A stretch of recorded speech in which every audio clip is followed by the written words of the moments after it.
Hey, thanks for making it to Veterans Info Tab. Glad you made it today. Today I wanted to talk to you about that last hurdle with the VA claims process that you actually have some control with. Now, hey, contrary to everybody's belief out there, you have a lot of control through the process by preparing yourself, understanding what's available, knowing your condition, knowing what the rating schedule is, supplying the correct evidence to make it easy for the VA to rule in your favor. In addition, you should not only be able to know and be able to provide what the VA needs to rule in your favor, but also know what your rating should be. In the schedule of ratings, it will spell out exactly what kind of signs and symptoms the VA is looking for your specific condition, and they'll assign a rating to those specific conditions or signs and symptoms for that condition. So for example, GERD may have 10, 30, 60% ratings assigned to it. Which one are you? Do you know prior to going through the process, prior to even filing your claim? You should. You are the veteran. You are the patient. You should know where you fall in that rating schedule, and once you know where you fall, because you know better than anybody what your signs and symptoms are, then you should be able to articulate that with your doctor, provide the right evidence to the VA, and most importantly, be prepared for the last hurdle. That last hurdle is the C&P exam. Now, look, I'll tell you, in the schedule of ratings, there are a lot of words that I have no clue what it means.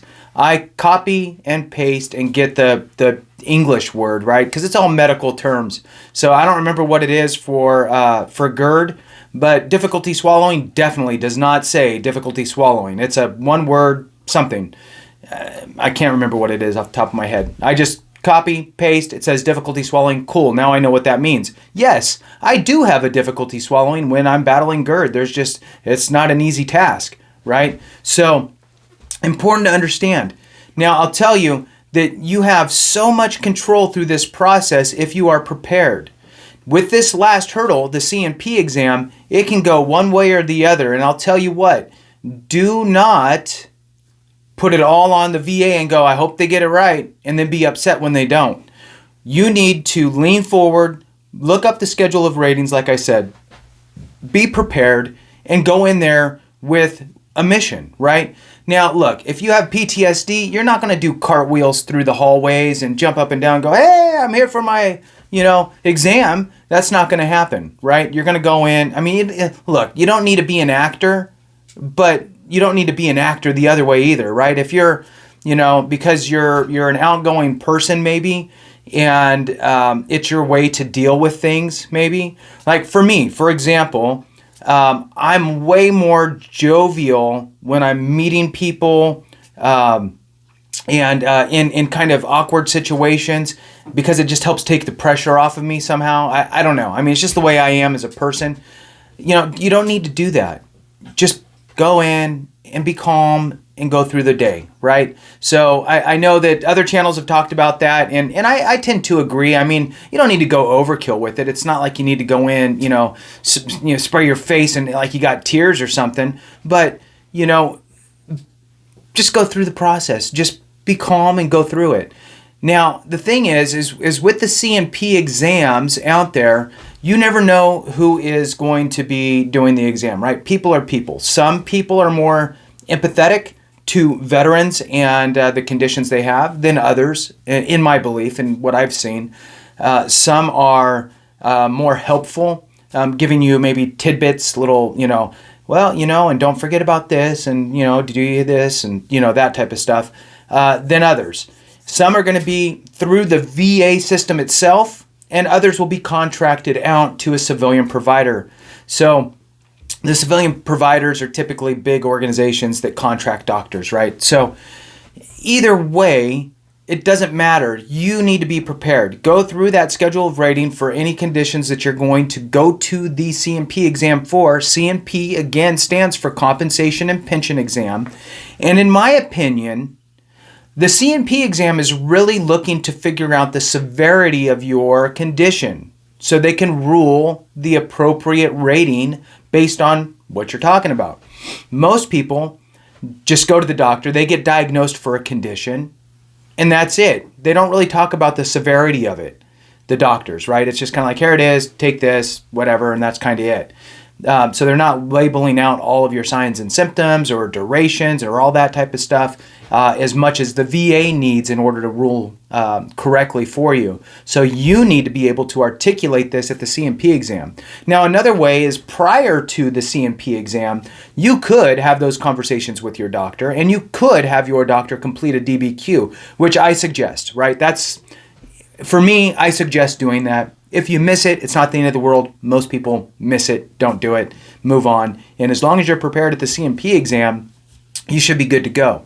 Now, I will tell you, you can absolutely shoot yourself in the foot with the C&P exam in a few different ways. I'll give you one example here. Let's say that you joined the military 9.5 years ago.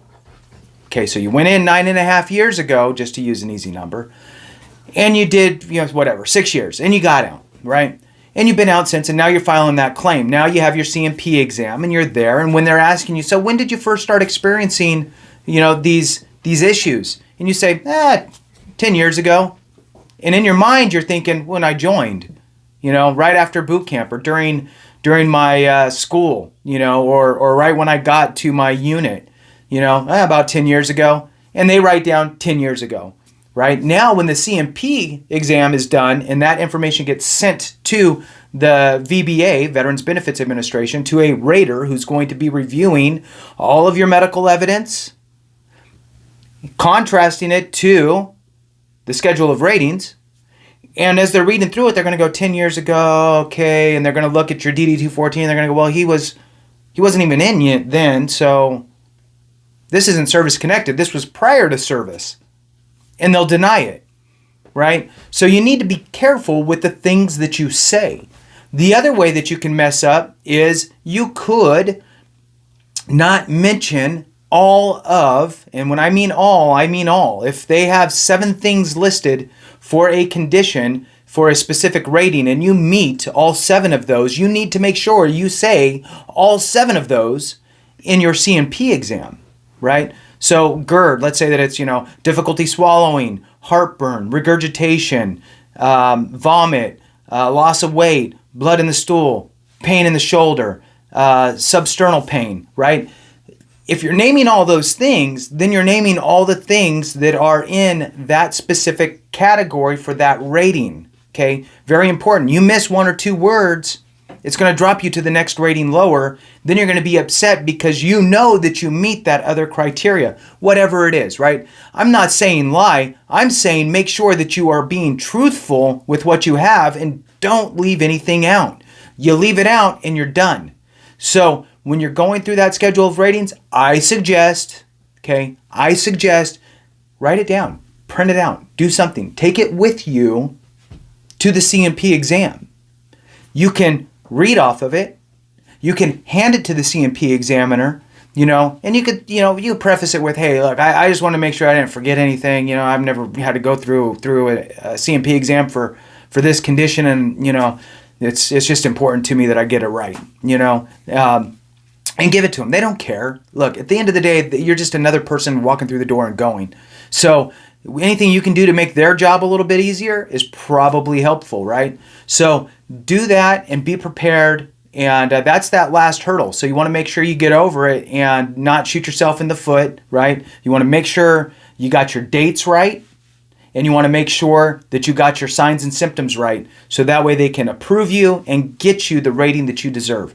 So with that, I'll go ahead and cut it here. Thanks so much. I appreciate you. And remember, if we don't take care of each other, something went wrong.